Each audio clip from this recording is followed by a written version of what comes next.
Hello, कैसे हो आप सभी? अगर इस वीडियो को आप एज़ अ रिमाइंडर या एज़ अ साइन समझ सकते हो। अगर आप अपने भीतर कुछ फ़िक्स करना चाहते हो, तो ये बात एश्योर कर दीजिए कि ups and downs part of life है। उन्होंने आना ही आना है, लेकिन हमें उनको कैसे डील करना है, ये इम्पोर्टेंट है। हमें सर्वाइवल के लिए कुछ चीज़ें भी चाहिए होती हैं, तो हमें अपने जीवन के हर पहलू पे काम करना होता है। अगर आप अपनी हीलिंग जर्नी पे हो, आप अपने आप को हील करना चाह रहे हो, कुछ कॉमन मिस्टेक्स जो हम करते हैं कि पहला तो हम कंप्लेन बहुत ज़्यादा करते हैं और डे टू डे लाइफ में भी हम वैसे भी कंप्लेन करते हैं कि ये नहीं हो रहा है, ये नहीं हो रहा है, वो नहीं हो रहा है, ये मेरे मन के मुताबिक नहीं हो रहा है, ऐसा नहीं हो रहा है, वैसा नहीं हो रहा है, बहुत सारी कंप्लेन करते हैं। दूसरी चीज़ जो हम मिस्टेक करते हैं वो है ब्लेम।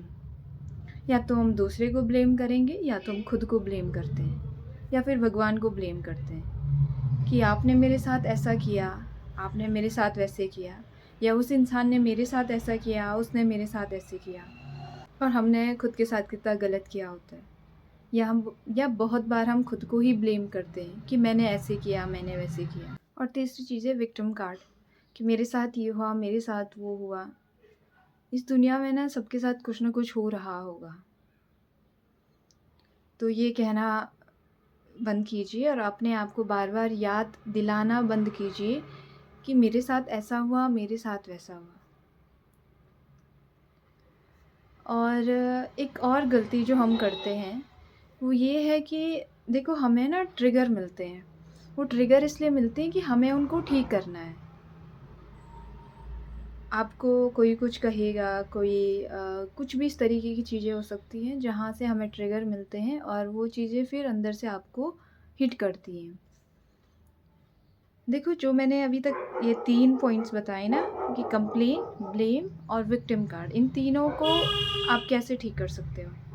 इन तीनों को ठीक करने का आसान सा तरीका है कि एक शब्द से थैंक यू। अपने इमोशन को एक्नॉलेज कीजिए, आपकी जो तकलीफ़ है उसको एक्नॉलेज कीजिए। हाँ, तकलीफ़ हुई है आपको, ऐसा कोई इसमें शक नहीं है। आपको उस टाइम पे तकलीफ़ हुई है, दर्द होता है, उसके घाव कुछ रह गए हैं, पर अब आगे क्या? Acknowledge and just say thank you. अगर कुछ बुरा भी हुआ है, से थैंक यू। और जहाँ तक बात है ट्रिगर की, तो हम क्या करते हैं, हम अपने ट्रिगर को जो हमारे इमोशनल घाव होते हैं ना, हम खुद इजाज़त देते हैं उनको और ज़्यादा कुरेदे जाएँ। आपने जितने भी ये बॉलीवुड सॉन्ग्स होते हैं ना, या कुछ इस तरीके की रील्स जो चलती हैं, ये आपको कभी हील होने नहीं देंगी।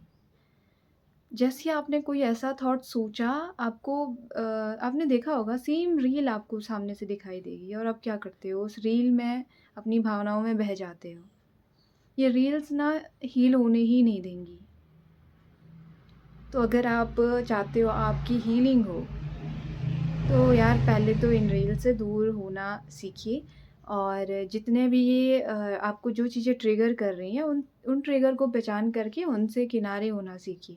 जब तक आप अपने इमोशंस को पूरी अच्छी तरीके से नहीं समझ लेते हो और अपने घावों को ठीक नहीं कर लेते हो, तो इन रील्स से थोड़ा, इस ऐसी रील्स जो आपको तकलीफ़ देती हैं, जो आपको चीज़ों को ओवरकम करने नहीं देती हैं या बाहर आने ही नहीं देती हैं, तो ऐसे रील्स को अवॉइड कीजिए।